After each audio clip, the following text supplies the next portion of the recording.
Hello, and welcome to Cozy Bedtime, a snug little spot where evening stories and gentle relaxation lead the way to a peaceful night's sleep.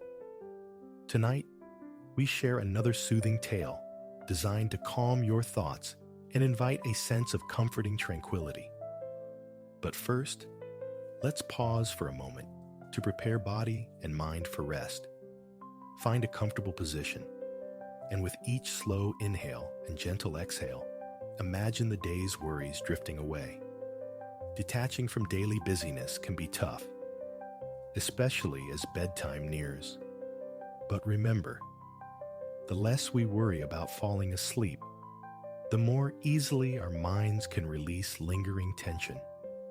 Allow the gentle rhythm of your breathing to wash away any leftover concerns, and let tonight's story guide you into deep relaxation. Now, settle in and let the warm, comforting atmosphere of cozy bedtime envelop you. Enjoy the story, and may your night be peaceful and restorative.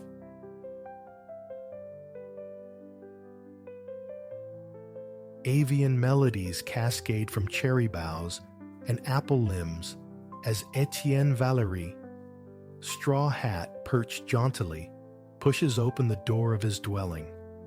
He steps into the morning air, a hand drifting through the silver cascade of his beard, his gaze sweeping across the Clos Normand, his sprawling tapestry of a garden. Dew clings like tiny jewels to the nascent petals. Blossoms of rose, violet, alabaster, and crimson unfurling in the cool light. A smile touches his lips, a quiet affirmation of the vista before him. Bending, he retrieves a compact leather satchel and a folded wooden easel. Down the gravel walk he ambles, his steps measured, pausing before a vibrant congregation of peonies. His eyes narrow, scrutinizing the tightly furled architecture of the pink blooms. Nearby, the low thrum of a honeybee vibrates in the air, an earthy counterpoint to the bird's song. The chill of dawn yields, moment by moment, to the sun's strengthening caress. Yes, Etienne affirms inwardly, this shall be the altar for today's worship of light. He unfolds the collapsible easel, its tripod legs finding purchase on the gray pathway stones. Kneeling, he unlatches the satchel, revealing an array of short-bristled brushes, a wooden palette awaiting its chromatic burden, and several tubes of oil paint. Even now, 4 decades since their advent, the sheer portability of these paint tubes fills him with a craftsman's gratitude. Their convenience liberates him, allowing swift work outdoors, squeezing viscous ribbons directly onto canvas, or orchestrating chromatic symphonies upon his palette. To paint amidst the elements, on plain air, as the artists termed it, had been Etienne's devotion since his formative years. As a youth, he'd spent uncounted hours transfixed by the shifting moods of the beaches and quays of his coastal hometown in Normandy. He absorbed the ocean's chromatic metamorphosis, dictated by the day's progression or the whims of weather. Consider the aquamarine shimmer under a high summer sun, contrasting sharply with the gunmetal menace heralding a squall. Recall the vast navy sheet at twilight, or the profound obsidian void of midnight. Etienne dedicated himself to apprehending these ephemeral variations, these fleeting transmutations, striving to capture them in pigment, sometimes directly upon the sands themselves. He pursued impressions, famously christening one pivotal canvas, Impression Dawn, in 1872. Later, when a Parisian critic dismissively labeled Etienne and his cohort impressionists, the name, paradoxically, adhered. Intended as scorn, it became a banner embraced by Etienne and his comrades. Figures like Auguste Leroux, Sophie Martel, and Lucien Durand. They committed their impressions to canvas, moment by fleeting moment, day by sun-drenched or storm-shadowed day. Today, Etienne smiles again, drawing a slow, centering breath, drinking in the chosen scene.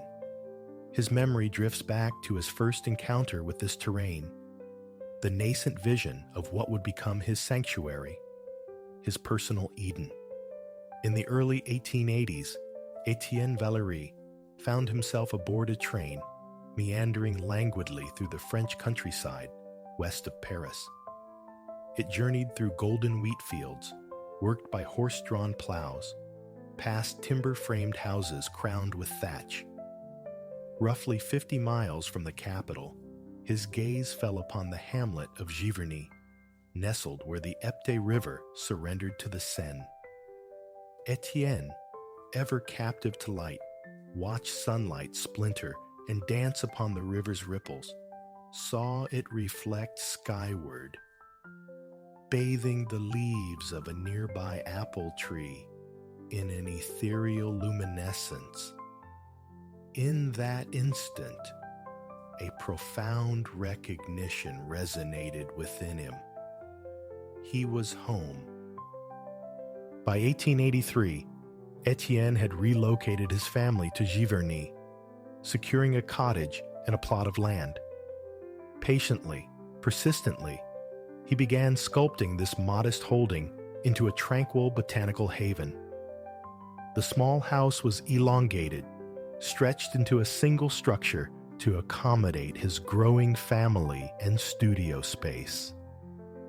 He clad it in colors that sang to the eye, a gentle pastel pink for the exterior walls, a vibrant viridian green for many shutters and window frames. Along the facade, he trained climbing roses over a pergola that spanned the house's length, while Virginia creeper traced patterns across the pale stucco.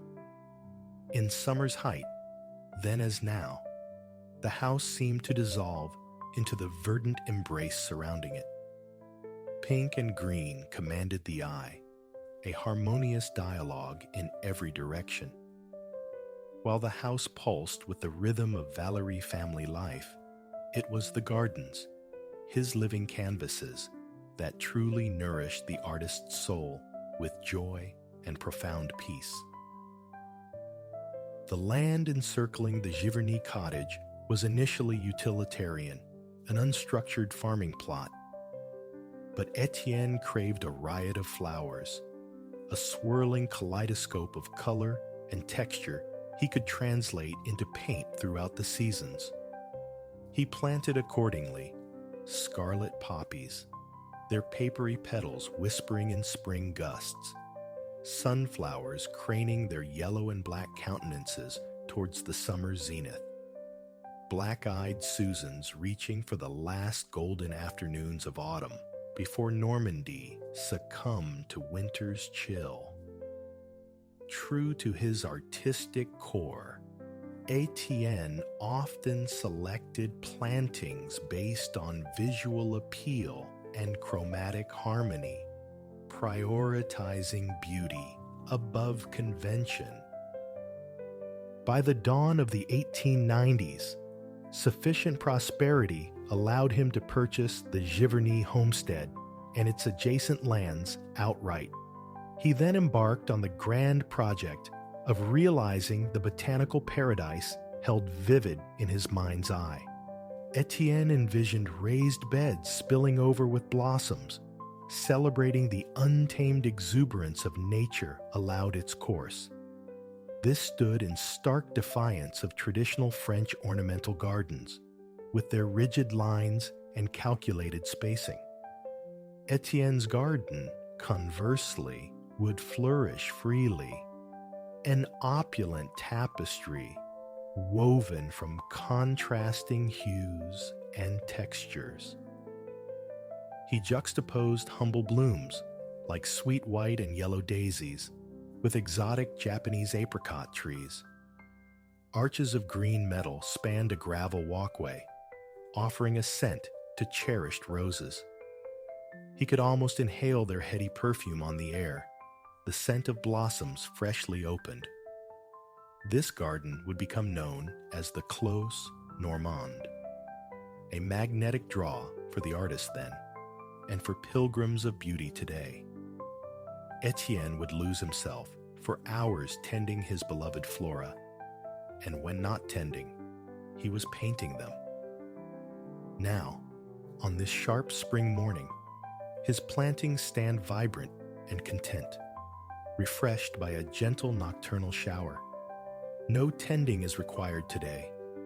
It is time for creation. Before summoning colors onto his wooden palette, Etienne must first lay the ground for the canvas. This ground is a smooth, uniform layer of light paint, typically lead white or a pale, luminous gray, applied across the entire surface, a preparatory ritual for the impressionist. Oil paint possesses inherent translucency. When pigments are applied over this bright foundation, they resonate with greater intensity than they would on a duller, unprimed surface. This intrinsic radiance became a hallmark of Impressionism. Paintings that seem to emanate light from within. After smoothing the thin layer of lead white, Etienne turns his focus once more to the peonies. He dissects their forms with his gaze, the curl of each leaf, the interplay of shadow and sunlight within the flower's depths, the woody grain of the stem. His observation is relentless. Unless pausing to cleanse a brush, his eyes return to the flowers every few seconds. At last, he is poised. His first brush descends, kissing the palette. For an artist of such profound scope and experience, one might expect a palette groaning under a vast spectrum of colors. Yet, this is not Etienne's way. With a mere 9 proven pigments at his disposal, he possesses the alchemical skill to conjure any conceivable shade. A testament to his mastery, this profound grasp of chemistry, optics, and color theory imbued his paintings with their enduring power. This morning, his gaze returns to the peonies arrayed in the Clos Normand. They stand regal in their pinkness, voluptuous, exuding a delicate fragrance. Etienne smiles, swirling his brush in madder red, his crimson of choice, before introducing a measure of lead white. The colors bleed into each other. He glances up again at the living flower. A soft sigh escapes him. Not quite right, but it matters little. Another look confirms the subtle violet blush tinting the real petals. His eyes scan the palette, finding a small pool of French ultramarine, a resonant blue. Swirl, swirl, swirl, until the pigment on his brush mirrors the complex beauty before him. And then, the alchemy unfolds. Across the primed white canvas, Etienne draws the newly charged brush. Its bristles create a soft, satisfying scratch against the textured surface. Each stroke is concise, each gesture deliberate. Repetitive dabs coalesce, slowly resolving into something recognizable. A single petal belonging to an abundant bloom. The process is unhurried, almost meditative. Etienne becomes aware of his breath synchronizing with the gentle rhythm of his brushwork. Dab, inhale, swipe, Exhale. As moments unfurl, Etienne modulates the texture of his strokes, sometimes applying thicker impasto, sometimes thinning the paint elsewhere. The resulting surface is uneven, imbued with life, compelling the viewer's eye to dance across it. Soon, scant space will remain for optical rest. Every corner, every crevice will radiate color. Brilliant chrome yellow capturing a shaft of sunlight. Lush emerald green defining the tendrils of climbing roses. A delectable fusion of vermilion, cobalt blue, and lead white approximating the broad petals of a clematis. Scattered touches of contrast amplify the brilliance. A whisper of green beside a red rose. A purple shadow beneath a golden sunflower. The foundation of this painting will be laid this morning, here in the Clos Normand. Etienne might refine it later in his studio, or perhaps declare it complete. One among the multitude created with swift confidence throughout his mature years. In total, it is estimated that Etienne Valéry produced over 2,000 paintings, drawings, and pastels, though the precise count remains elusive. He was known, on occasion, to consign works he deemed flawed to flame or destruction. Today's effort, however, feels successful. Etienne pauses, smiling, dabbing his brow with a cotton handkerchief as he appraises his work.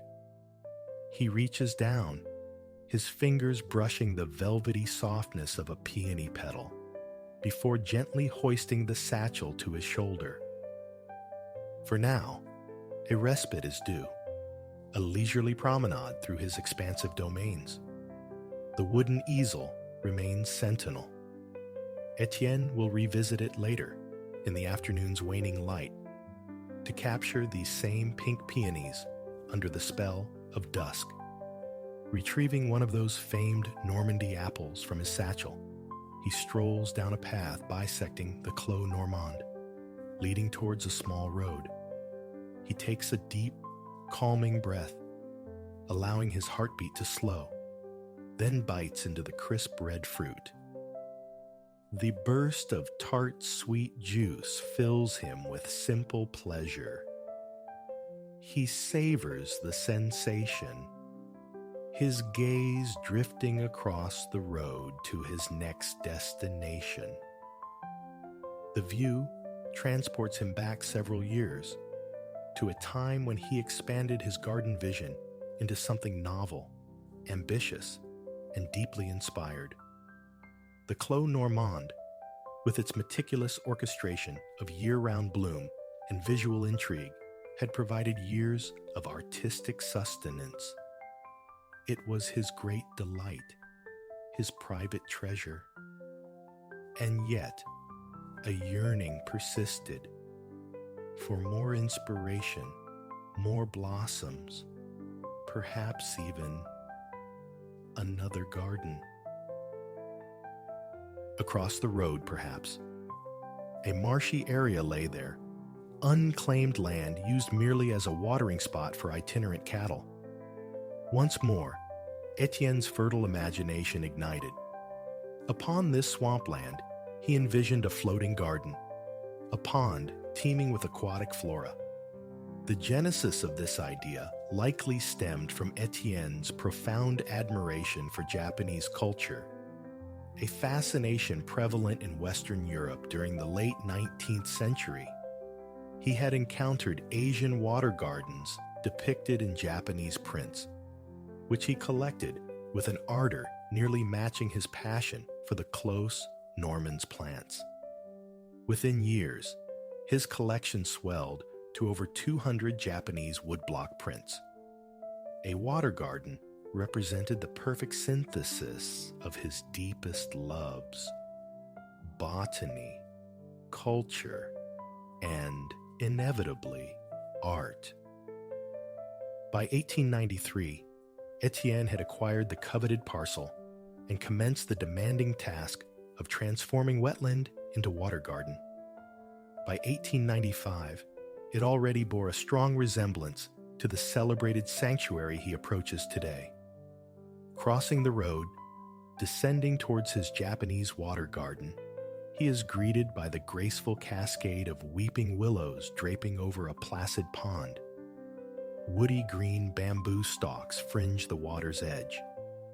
Japanese maples, alongside Asian varieties of peonies and wisteria, contribute vibrant accents of color. Here, Etienne masterfully wove together Asian aesthetics and Normandy's native charm. Most iconic were the two curved Japanese bridges he commissioned, their delicate arches cresting elegantly above the water. Diverging from tradition, where such bridges are typically painted vermilion, Etienne rendered his in a striking blue-green hue. The Japanese bridge itself would evolve into a recurring motif in his art, its curves captured under the myriad conditions of season and atmosphere. The fiery tapestry of autumn foliage, the ethereal mists of a cool winter dawn. Yet, despite the bridge's undeniable allure, a final element of the water garden soon claimed precedence, not only in Etienne's consciousness, but within his artistic legacy: the water lilies. Standing now at the pond's margin, Etienne gazes down at the water's surface, observing the countless green lily pads that have colonized this tranquil realm. 10, 20, 30, an impossible census. Some pads cradle delicate purple lilies. Occasionally, a small green frog surveys its domain from one. These water lilies have become Etienne's singular obsession. He nurtures them devotedly, aided by a full-time gardener. To confidants, he often declared that his water garden, and particularly these lilies, could transport him to sheer ecstasy. It is a primary reason why now, and for the final 3 decades of his life, Etienne rarely ventures far from Giverny. He vastly prefers contemplating the water garden's shifting palette on a spring afternoon, or analyzing the pond's surface after a dusting of winter snow. He grew captivated not merely by the mutations of light, but by how the slightest disturbance, a breath of wind, a falling leaf, sent ripples skittering across the pond's surface, dissolving the reflections of the water lilies into shimmering blurs of color and indeterminate form. Etienne, his eyes perpetually receptive, now watches as a brisk breeze transforms the pond's blue depths into a pool of pale gray. A fallen leaf momentarily obscures a glimpse of the pond floor, casting fleeting black shadows beneath it. Every season, every day, every instant held the potential for a fresh artistic revelation, a new impression demanding spontaneous capture. It is hardly surprising, then, that he would ultimately create over 250 canvases dedicated solely to these water lilies from his aquatic sanctuary. These works, known collectively as the Nymphaea, rank among the most treasured jewels of Etienne Valerie's entire oeuvre. When we encounter his paintings today, it can be easy to overlook their sheer scale, their resonant power, their profound significance. Yet they bequeathed a momentous legacy upon an art world largely unprepared. Impressionism nudged painting closer to abstraction than ever before. It revolutionized conceptions of how light, color, tone, and texture could be rendered, forging new pathways for expressing emotions and sensations within the physical medium of paint. Etienne's paintings are undeniably masterpieces, but his gardens, too, can be regarded as a magnum opus. These living, breathing creations were and remain works of art that birthed art, continuing to inspire creators in the present day. Today, however, Etienne's thoughts dwell far from artistic posterity. He is utterly immersed in the present moment, enveloped by the gardens he so lovingly cultivated and will continue to lovingly paint. Even now, after all these years, the sheer beauty surrounding him can still steal his breath. As the day concludes, the sun dips behind the willows, arching over the water garden. Etienne leans against the solid trunk of a tree he nurtured from its infancy. He listens to the evening chorus, the cricket's insistent chirp, the frog's resonant croak. The moon, ascending softly, begins to transmute the garden's customary chromatic riot into subtle permutations of blue, violet, and gray. Soon, full darkness will descend. He rises, making his way back across the Japanese bridge, up the incline towards the road, and into the familiar embrace of the Clos Normand, seeking rest. Etienne draws one final deep breath, inhaling the nocturnal perfume of the flowers enveloping him. An owl calls softly from nearby as he pads up the gravel path once more. He reaches his house, pulls open the green door, and steps inside, closing it gently behind him.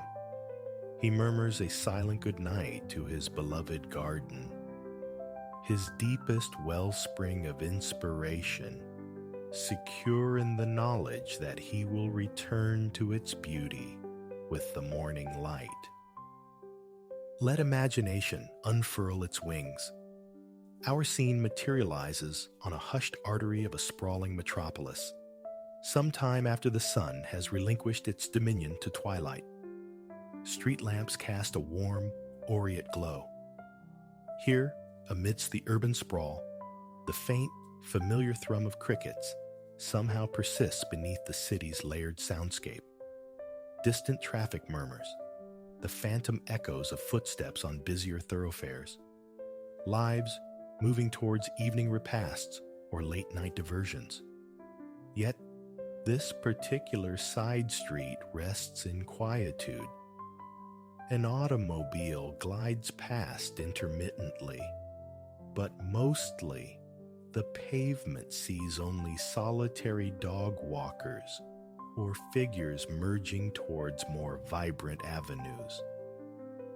Before you stands an edifice of considerable height, its facade a sheer curtain of glass reaching towards the deepening indigo sky. Clouds drift overhead, catching the city's polychromatic luminescence, painted in transient washes of white, amber, rose, and even cerulean.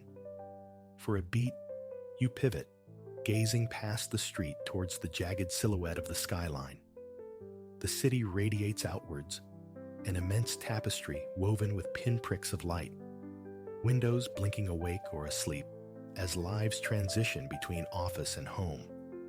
Work shifts, beginning as others conclude. An undeniable vitality pulses through it all, an invigorating awareness of myriad unseen lives unfolding concurrently with your own. Though acquainted with few souls here, a profound sense of connection resonates, a shared journey undertaken together, albeit from afar. With a sigh suffused with contentment, you turn back towards the building. Its glass skin mirrors the urban constellations and the ethereal ballet of the clouds. No signage adorns this reflective surface, merely a number. You'd stumbled upon the address serendipitously, inscribed on a flyer tacked to a lamppost, its tearaway tabs dangling, advertising a place intriguingly christened the Rooftop Spa. With the evening stretching before you, planless and open, it felt like the perfect juncture to investigate this curiosity. The entrance is a door of mirrored glass.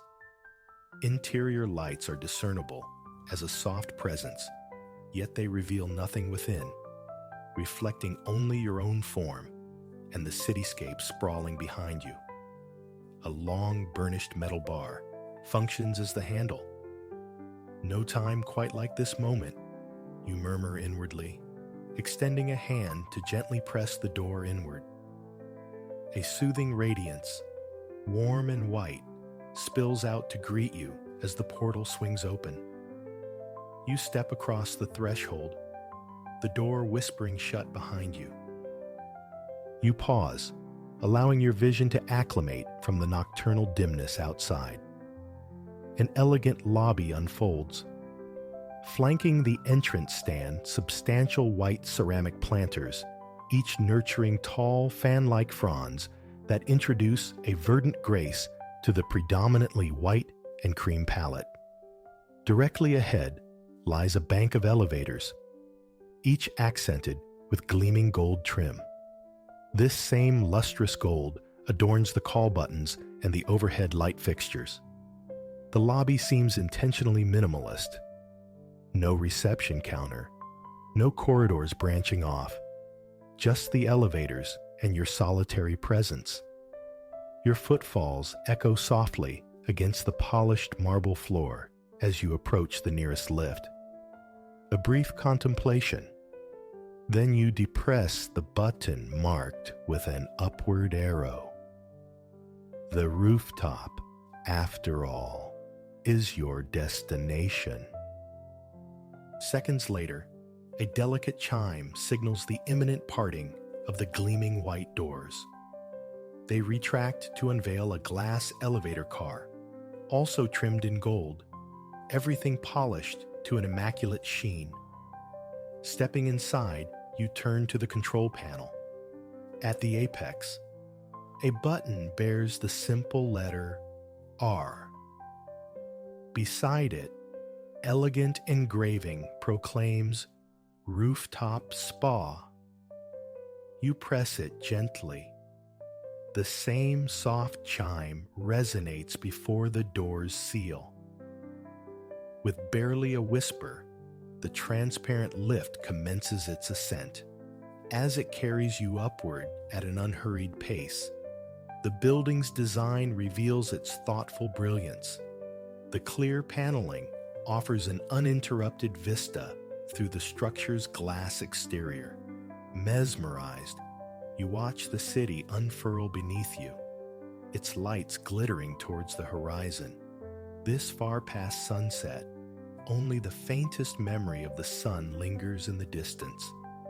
A deep, bruised orange bleeding into the encroaching blackness. Gazing higher, beyond the urban spires and towers, past apartments and billboards, a night sky emerges, peppered with distant twinkling stars. A few elongated clouds drift languidly, mirroring the city's glow as they pass. The spectacle is truly breathtaking. With each floor surmounted, the city's panorama expands. Taxis and vehicles shrink, becoming mere multi-hued specks navigating the grid far below. Traffic signals and illuminated signs transform into fairy lights, diminutive enough to adorn a window pane. You glide skyward, as if destined for an astral rendezvous, until the elevator decelerates to a gentle halt. The delicate chime sounds once more. When the doors open this time, you find yourself in a refined waiting area. Each corner hosts large, leafy botanicals akin to those downstairs, their presence augmented by hanging vines trailing down the walls. To one side, a check-in desk stands, its front emblazoned in gold with the same fanciful script, the rooftop spa. The wall behind it is a marvel, a floor-to-ceiling waterfall fountain, curtains of water streaming down glass into a shallow basin below. For a moment, you close your eyes, absorbing the tranquil cadence of the flowing water. The sound itself seems to smooth the edges of your thoughts. You draw a deep breath, welcoming a newfound serenity, and release it, feeling instantly refreshed. Opening your eyes, you find someone now stands behind the desk, awaiting you. It's Elara. She offers a warm, genuine smile and beckons you closer. You recount finding the spa's address, explaining how the name alone piqued your curiosity. Many find their way here just like that, Elara shares, her voice soft. It's something of a hidden jewel, she confides, expressing gladness that your path led you here this evening.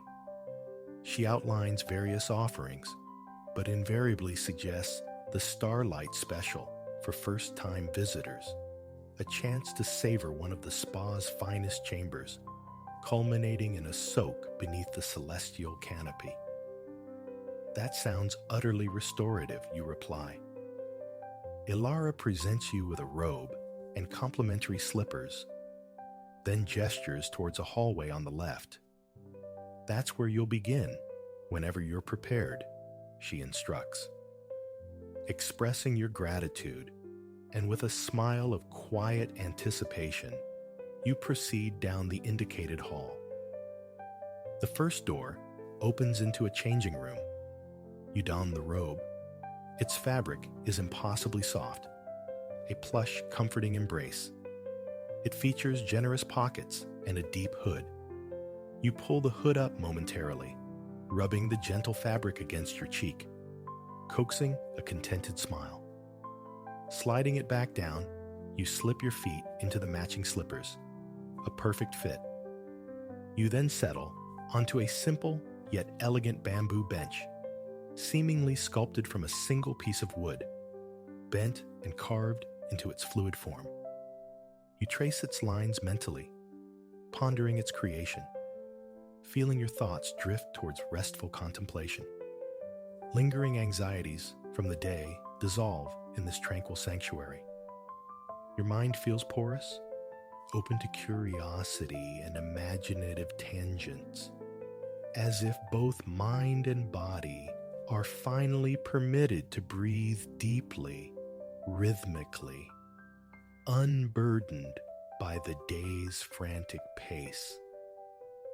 As you breathe, you become aware of the soothing aroma of lavender permeating the air, carrying with it a wave of relaxation that unfurls throughout your body. Your eyelids grow heavy as you focus on the gentle fragrance. You are utterly present, anchored in this moment, these surroundings, here at the rooftop spa. Presently, the quiet sound of footsteps approaches in the hall. You open your eyes. Elara has returned to escort you to the first treatment room. Rising from the bamboo bench, you follow her down the corridor. She turns right, guiding you towards a dimly lit room on the left. Once your eyes adjust to the subdued illumination, Elara ushers you into an adjoining space that steals your breath.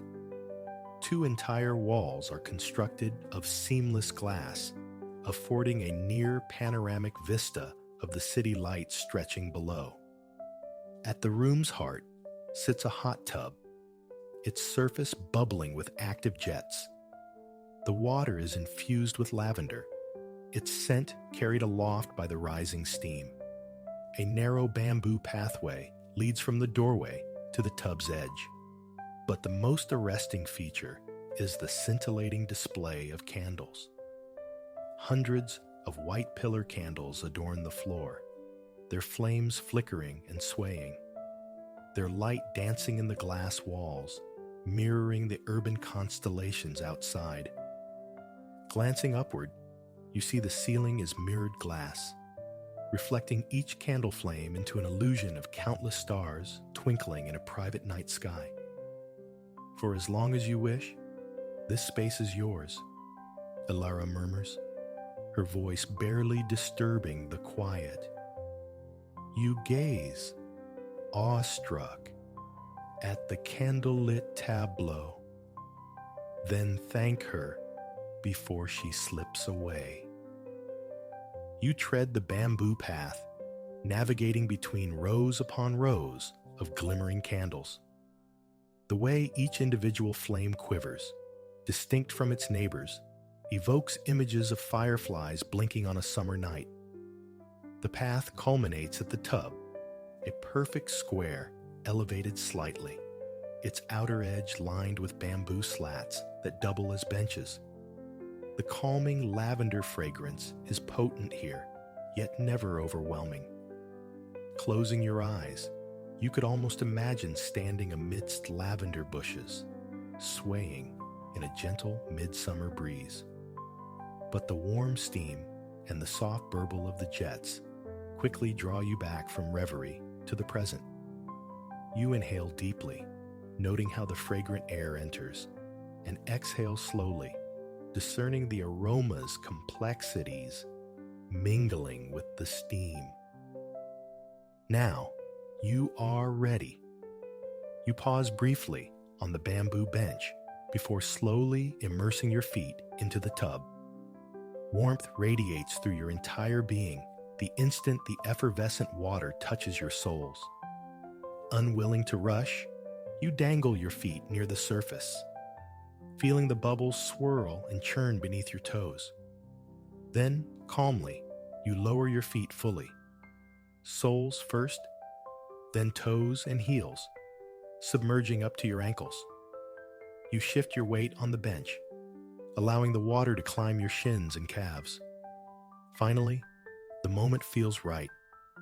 You surrender completely, lowering yourself into the tub, the clear, lavender-scented water enveloping and supporting your body. After settling, you adjust your position until the jets gently knead your lower back and shoulder blades.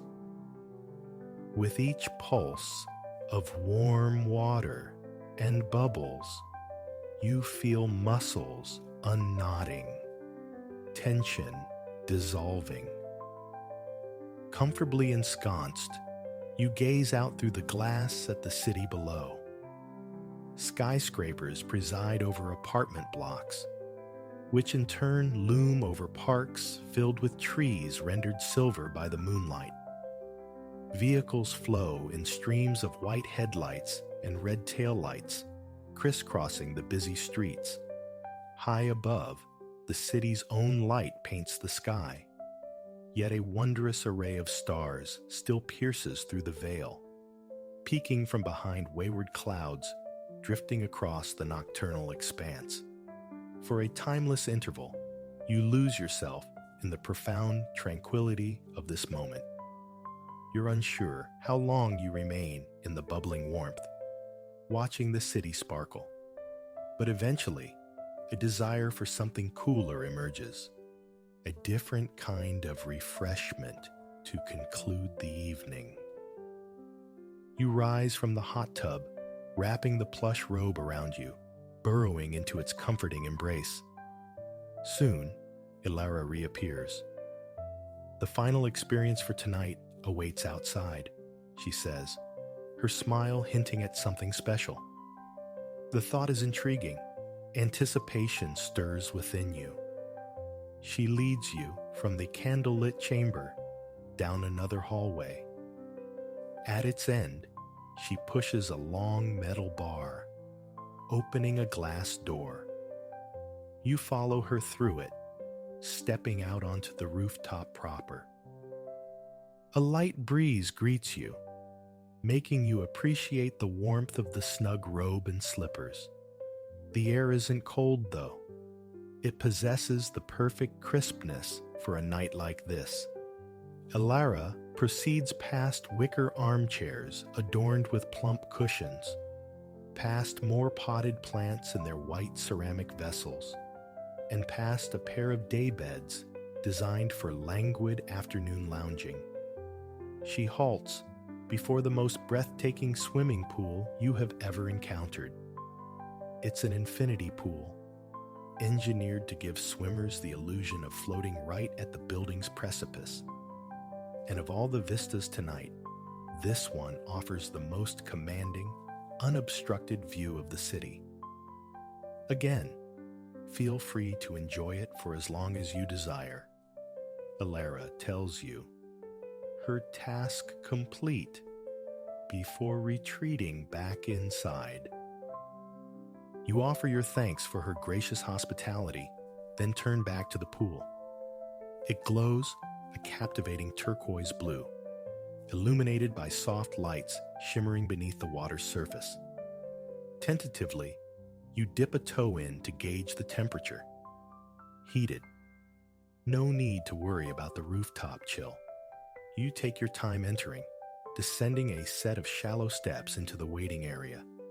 At the bottom, the water reaches only your waist, prompting you to move towards the deeper section. Soon, buoyancy takes over. You draw your legs up, executing a few lazy kicks, then lean back, floating. Your gaze turns skyward. The night sky is extravagantly strewn with stars.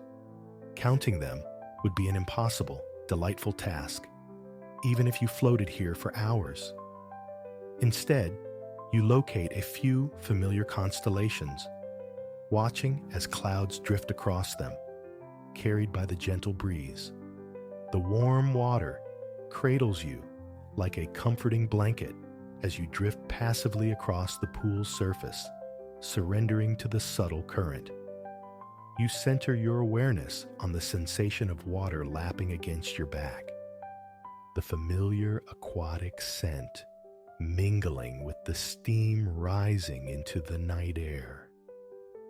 You focus on the stars and the clouds, the ambient temperature, the myriad sensations playing across your skin. In this suspended moment, gratitude washes over you for the pool's embrace, the celestial display, the magnificent city itself. Silently, you offer words of kindness to yourself. After all, it was your own intuition that led you here, your own decision to embrace novelty tonight. The power of small choices can be easily overlooked, yet tonight, you feel thankful for them, for the path they forge to this wonderfully calming, centering haven. This gratitude fills your mind, blooming into peace and tranquility. Your heart feels expansive, open once more, sensing the intricate web connecting you to every other soul animating this city tonight. This place, this experience, is now woven into the fabric of your life's journey, as are all the people breathing life into the metropolis below. Finding your equilibrium, you sit up, paddling gently towards the far edge of the infinity pool. Here, you rest your head on your folded arms, gazing out at the cityscape and the star-dusted heavens.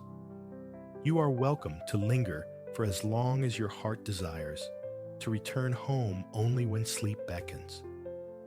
But for now, you will simply savor the calming panorama, the sensation of warm water enveloping you. You are utterly, profoundly at peace, here at the rooftop spa.